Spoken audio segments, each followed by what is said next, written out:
Hey guys, welcome back. It's Josh with the Financial Advisor Car Guy. This week we're going to talk about the car market as a whole and the problem that we see coming down the pipe. Reports are now coming out after the third quarter, moving into the fourth quarter. Car delinquency rates are hitting a 30-year high. So what does that mean? Basically, the last 3 years, people overextended themselves buying vehicles they really couldn't afford the long term, and now life is catching up. Rising inflation, rising interest rates, all the things, right, have slowly started to catch up. And people may lose their job, or if they change jobs, or if they move and buy a house. And there's a million different circumstances that can change somebody's ability to pay for a car loan. But I think really what it comes down to is just the tightening down of credit ratings. I don't know if you guys ever check your own credit scores, and I am by no means an expert on how those are calculated. There's a lot of different methods and a lot of different theories. I know enough to be dangerous. I use it for my work and my job every day, but from a standpoint of things that affect your credit, I don't know the calculation of, if you're late on a car loan, what that does to your credit. But what I can tell you is if you have poor credit, you get a higher interest rate. So we're living in a time where car loans are absolutely ridiculous. New cars come out costing $30,000, $40,000, $50,000, $80,000. And there are so many, especially in the last 3 years when payments or interest was so low. I think about my wife's Mach-E, and we didn't pay cash for it. We make payments. We took out a loan for a big chunk of that amount. And our car loan's at 2.79. So it's like free money. If I had the cash to pay off the car, I still wouldn't do it. I would put it in a money market and earn 5.5% right now. If I can earn better interest than what the interest is costing, it's a win-win. But in today's inflationary environment and where borrowing is really kind of screwed up, if someone can't pay cash for a vehicle, they're going to be subject to an 8 or a 9 or a 10% interest rate.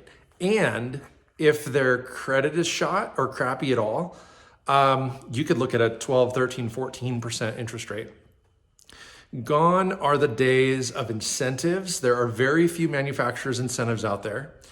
There is still, to some degree, a shortage of what's available, right? We're talking inventory in some of these car lots is still really, really low. If you were to put in an order on a Rivian or whatever, you're looking at 2, 3, maybe even 4 years out, depending on the trim and the model and the range and the battery and all the things that you want when you're customizing these vehicles. Same with the Cybertruck. The Ford Lightning truck was like 3 years out at one point. The Mach-E was a couple years out. Unless you're just buying something random off the lot, you're going to be in a world of hurt. And again, if you're not paying cash, you're going to get a crazy high interest rate. So the long and short of it is, for the first time in 30 years, not the first time, but for the worst time in 30 years, we're starting to see these delinquencies roll in, and people will start getting their cars repossessed, which I think is kind of a good thing for the car market, for you and I, enthusiasts, right?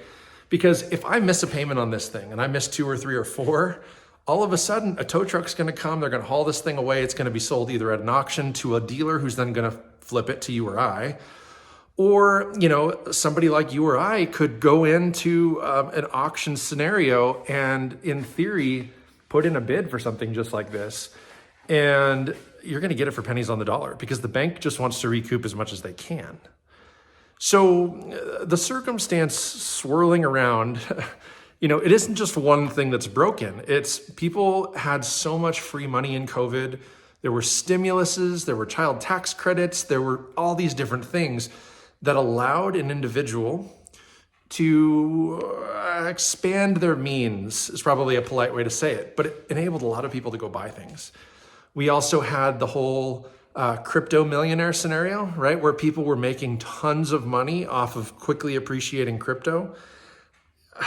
That's a real term, the crypto millionaire. It's not so much a thing anymore. Again, I professionally haven't heard the word cryptocurrency probably in 6 months. It has become mostly irrelevant. And Well, I'm sure some of you guys, some of my clients, other people out there still have tons of crypto. I get it. It's just not moving like it once was. And someone who invested, $10,000 in crypto very quickly became a millionaire because of this rapid spike and this rapid influx of all this money. Well, that money has gone away. A lot of it's been pulled out of crypto. A lot of people took their winnings and went to the casino, right? They lived their life. They bought boats, they bought houses, they bought supercars, they bought whatever.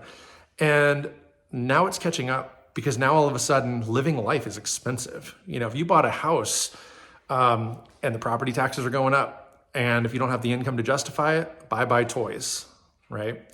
So I'm not saying anybody did anything wrong. What I'm simply saying is we're at the worst place in 30 years for auto loan delinquencies. And that's a telltale sign of kind of the economy as a whole. What comes next, right? If someone quits making payments on their car, are they going delinquent on their credit cards? Are they going delinquent on other things? Student loans are coming due, right? We've had a long time. There was a bypass for a while where student loans were not required to be paid back quite as simply as a car loan would be. And, so those are coming due. People are starting to make payments again.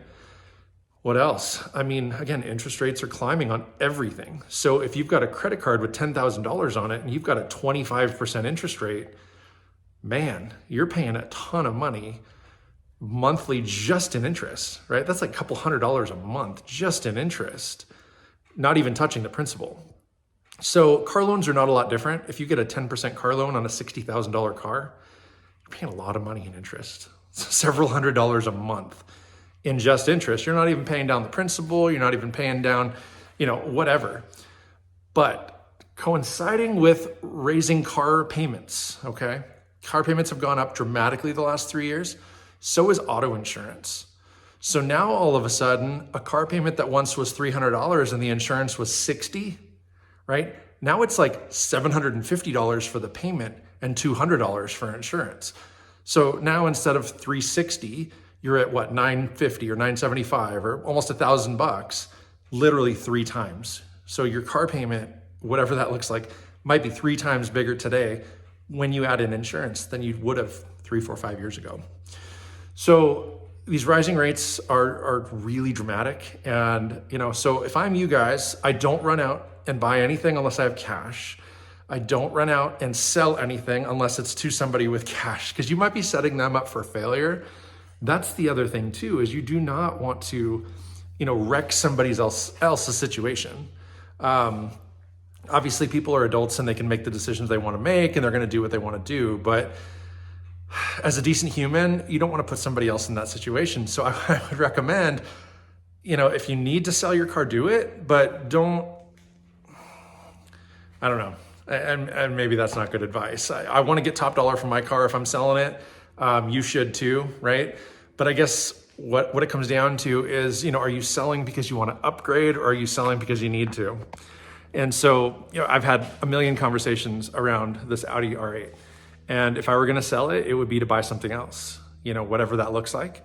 But unless I'm going to go pay cash for this next thing, I'd probably be better off keeping this, right? And so, I don't know, I guess I want to gauge your thoughts, your feelings, your emotions around this scenario.